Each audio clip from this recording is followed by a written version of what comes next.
7 de la mañana, 25 minutos. Los asuntos políticos electorales son protagónicos esta semana. Saben ustedes que se están venciendo los días para que se inscriban quienes definitivamente van a aspirar a la gobernación de Antioquia, a las diferentes alcaldías, asambleas departamentales, consejos y juntas administradoras locales.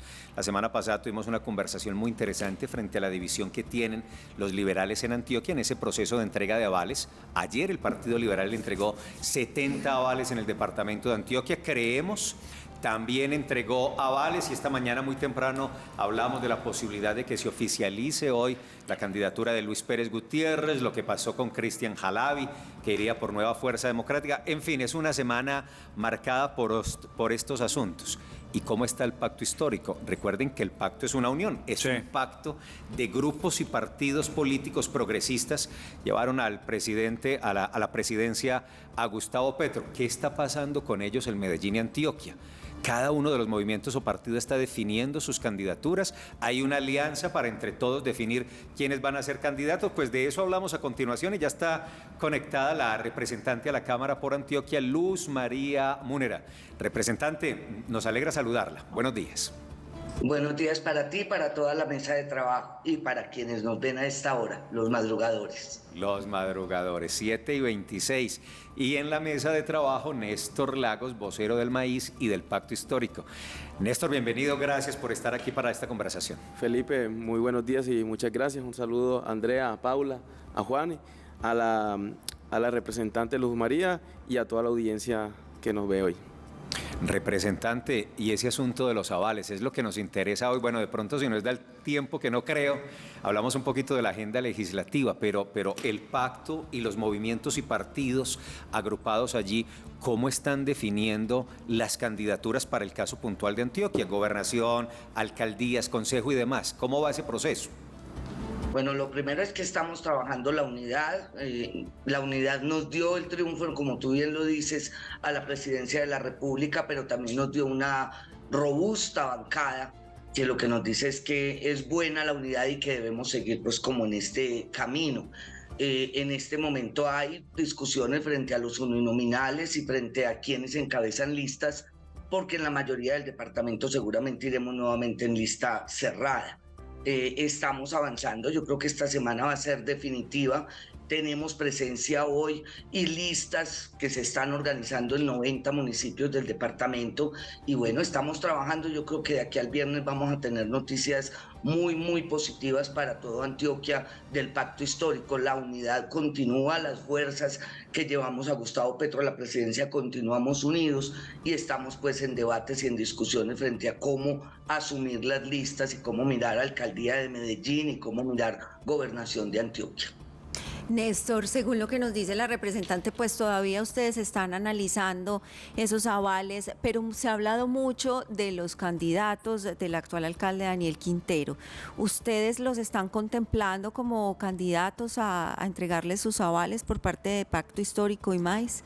Sí, o sea, lo primero que hay que entender, digamos, es que partido a partido, digamos, han habido una serie de relacionamientos particulares. Digamos que dentro, digamos, desde Maíz, en el tema de Medellín, ha sido un poco, digamos, complejo el tema del entendimiento con la actual administración municipal.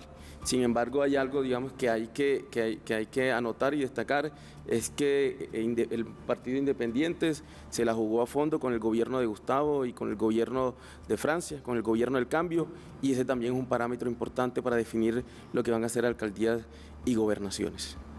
Es decir, están en ese análisis. Todavía no hay nada oficial. Así es. Si bien el Partido Colombiano ayer sacó un comunicado en que ratifica su propia candidatura a la alcaldía de Medellín, obviamente, digamos, hay otros espacios donde nos tendremos que sentar y revisar todo el panorama, todos los candidatos y candidatas que hay de los diferentes partidos. El Polo tiene al compañero Ballesteros, entonces ¿Y ustedes tendrían?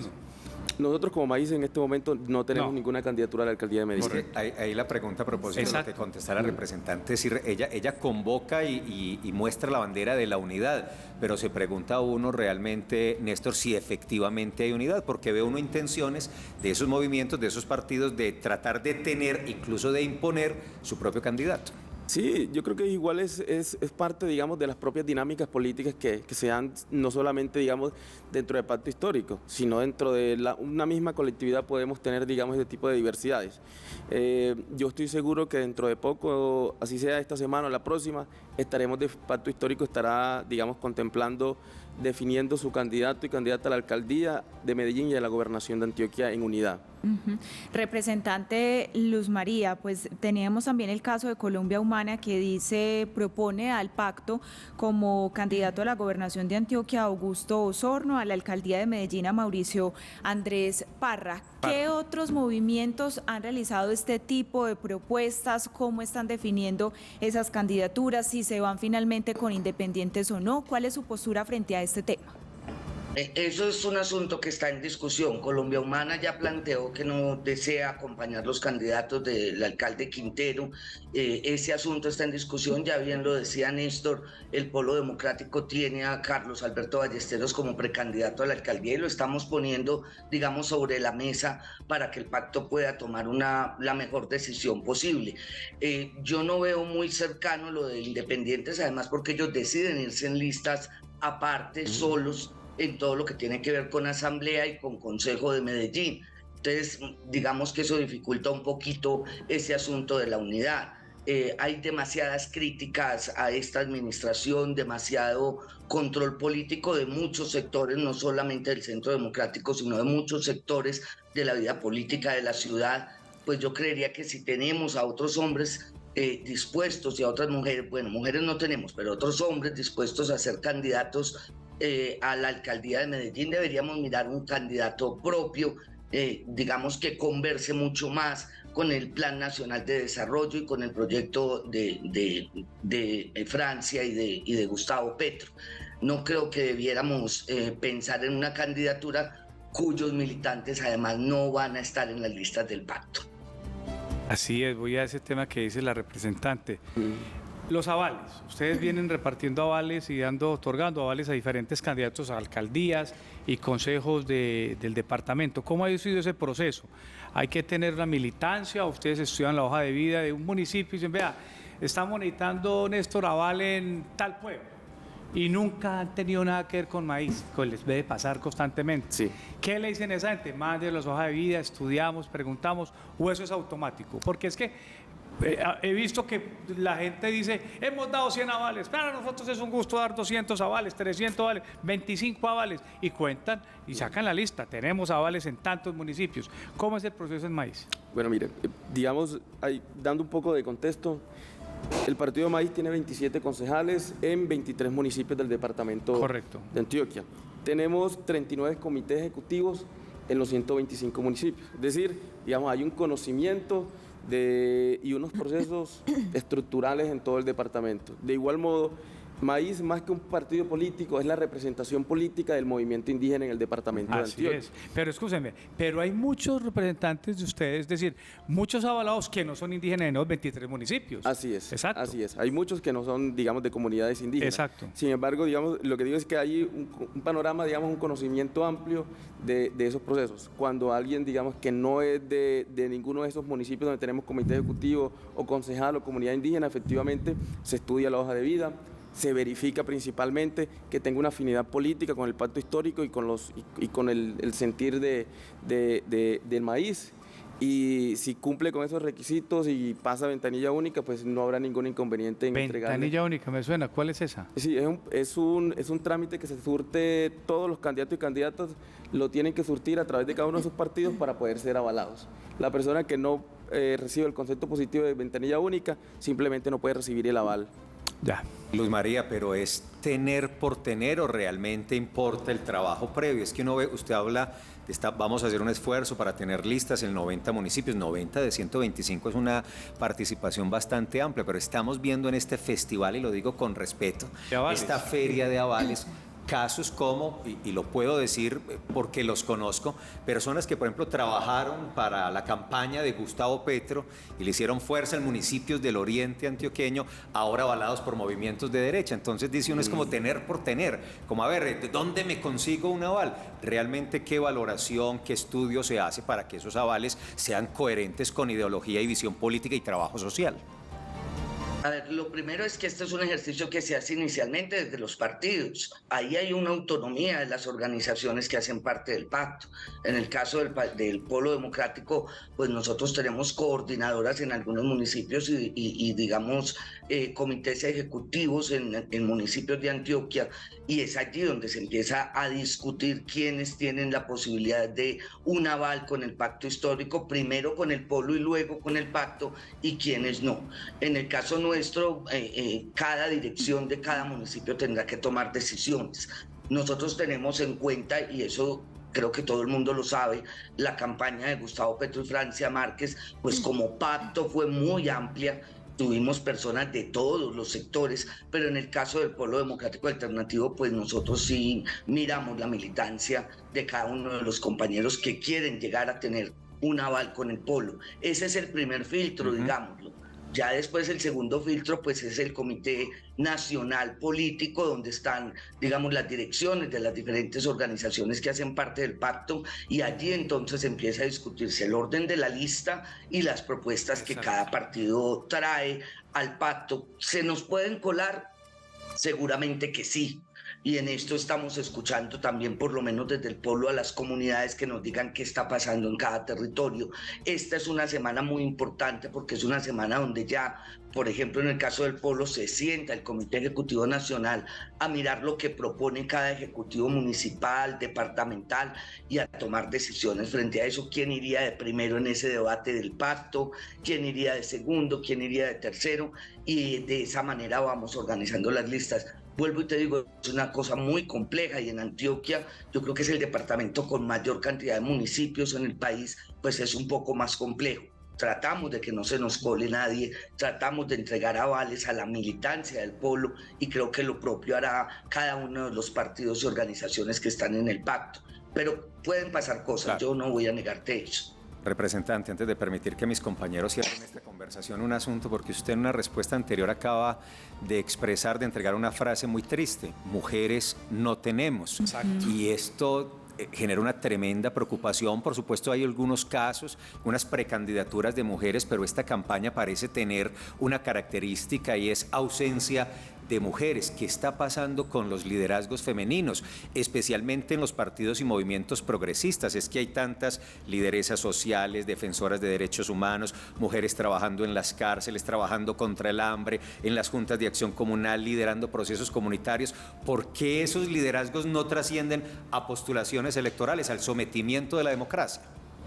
Hay varios asuntos que yo creo que es bueno ponerlos en la palestra pública sin tabúes. El primer asunto es que todavía las mujeres tenemos temor de participar en política porque en general no nos ha ido bien. En general hemos sido maltratadas, ha sido difícil ejercer la política para nosotras las mujeres. Entonces, en general no ha sido fácil. La segunda es que en general también pues no tenemos las condiciones económicas que exige una campaña electoral, y esto crea mucho temor, ¿cierto?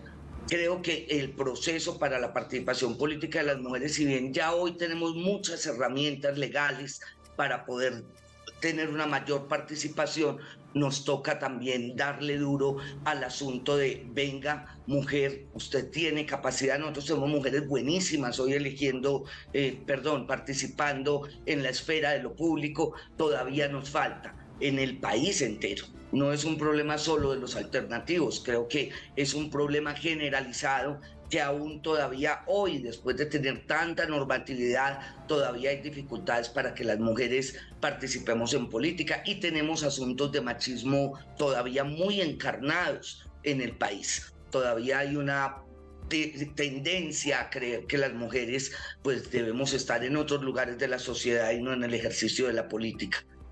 Pero creo que también avanzamos. También hemos avanzado en el Polo, por ejemplo. Para la asamblea tenemos a Eliana Torres, es una mujer absolutamente formada, es una mujer con capacidades, pero las dificultades continúan, y la cotidianidad de la participación política de las mujeres tiene que seguir cambiando, porque todavía es muy complejo llegar al ejercicio. Inclusive cuando llegamos tenemos enormes dificultades para poder ejercer la política de manera autónoma, tranquila, sin violencias de género.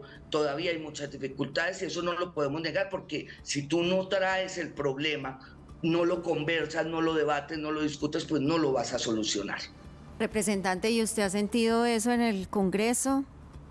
¿Ha sentido algún tipo de discriminación, algún tipo de señalamiento, maltrato, simplemente por su condición de mujer? ¿Lo ha sentido? Yo creo que yo no, en el Congreso no, el Congreso sigue siendo un espacio muy masculino.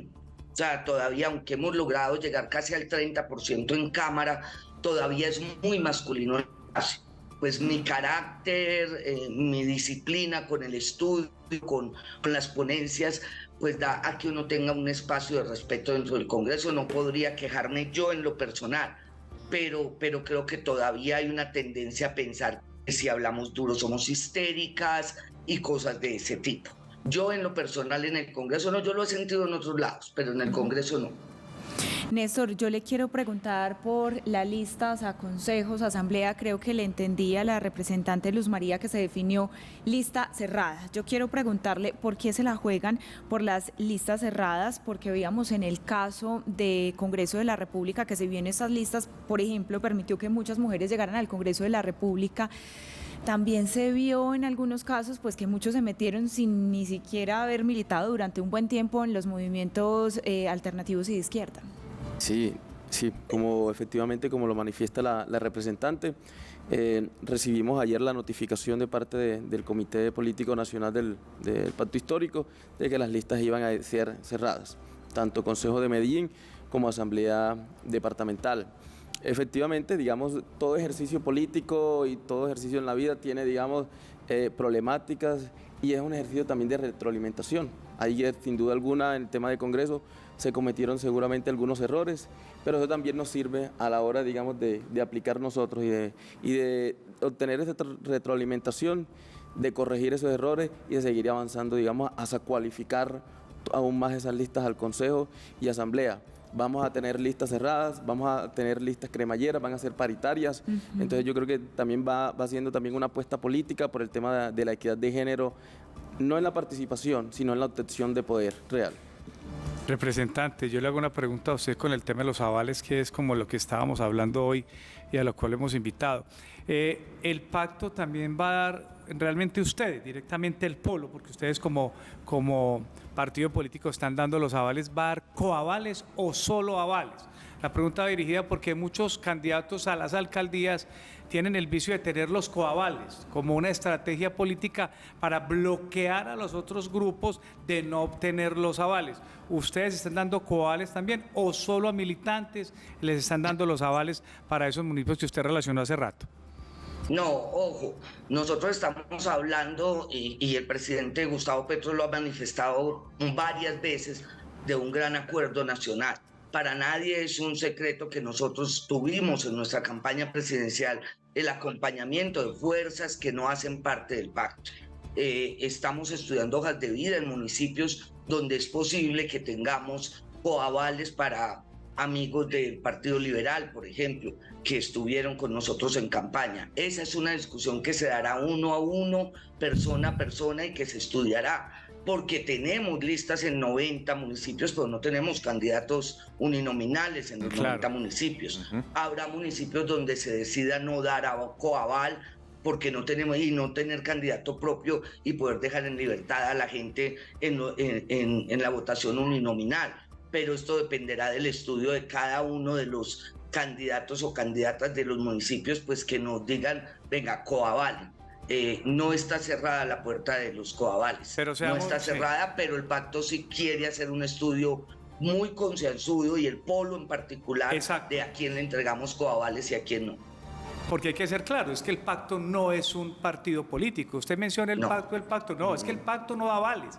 Los que dan los avales son el señor de Maíz, las señores del polo, los del Partido Liberal, esos 30 y pico de partidos que hoy están registrados en el Consejo Nacional Electoral como partidos políticos son los que dan los avales. Ahora, usted lo que dice es, ojo, nosotros hablamos de ustedes hablan de un hipotético que es el pacto histórico, pero que no tiene ni personalidad jurídica siquiera. Es decir, ustedes dicen, aquí lo más importante es tratar que a los que les vamos a dar avales, y le entiendo coavales, sean simpatizantes del pacto histórico, que en una sola palabra es que hayan votado por Petro y todo, por supuesto, el andamiaje de lo que implica su plan de gobierno. Eso es lo que le entiendo. Sean liberales o incluso puede que, como pasa en muchos pueblos, pueda tener incluso una historia de haber sido militado en otro partido, ¿o no? Hoy hay conservadores No, apoyando a Petro, entonces... Ojo, porque Sí. hay líneas rojas. El pacto tiene 2 líneas rojas. ¿Cuáles? Y es un acuerdo de esos partidos que están ahí. Que el pacto no entrega avales y son los partidos, es cierto, pero el pacto existe como la unidad de un montón de partidos y de organizaciones sociales. Pero ojo, hay líneas rojas. Y las líneas rojas hoy están marcadas por Cambio Radical y el Centro Democrático. Esa línea roja existe. Centro Democrático. Es real. A ver si le entiendo, Sí. pero le voy a dar un chismecito que lo va a ratificar esta semana y lo escribo. Hay municipios de Antioquia donde candidatos que se escribieron hace tiempo tuvieron avales del Centro Democrático y que hoy, muy posiblemente, algunos grupos del pacto los están avalando. Los busco y se los mando, porque es lo que está pasando y lo que Felipe decía ahora, también se da contrario censo. Yo conozco los del otro Exacto. lado, los que le hicieron Exacto. campaña a Petro y hoy tienen avales de partidos de derecha. Y aquí incluso me está preguntando, pero diga cuáles. No le interesan las directivas de esos partidos, a ver que están Exacto. avalando gente que trabajó por Petro, pues allá ellos verán, porque se trata Claro. de eso, es como si fuera un festival. Exactamente. ¿Dónde consigo un aval? No importa ideología, no importa En ese historia, no debate importa nada. estamos. Ojo que en ese debate estamos. Muy Sí, bien. claro, En mi sí. caso, y lo quiero decir públicamente, ustedes me conocen hace rato, yo soy medio radical en eso. Creo que hay que cuidarse mucho de no entregar avales a hombres y a mujeres que no se correspondan realmente, digamos, con la postura de este proyecto, con el gobierno del cambio, además porque a ningún municipio le conviene tener en la alcaldía como alcalde o alcaldesa alguien que no tenga la más mínima posibilidad de conversar de manera amable con el plan de desarrollo, con el presidente y la vicepresidenta. Luz María, muchas gracias, muy amable, feliz día y un abrazo. Un abrazo muy grande y muchas gracias por la invitación, siempre dispuesta. Gracias, Román. Representante a la Cámara por Antioquia. Ella es del Polo Democrático, del Pacto Histórico, entró al Congreso con la lista del Pacto Histórico. Néstor, gracias por acompañarnos y contarnos la visión desde el Pacto, desde esa unidad de movimientos y partidos políticos progresistas hoy en el gobierno y específicamente del maíz. Muy amable y gracias. Muchas gracias a todo el equipo desde la Antioquia.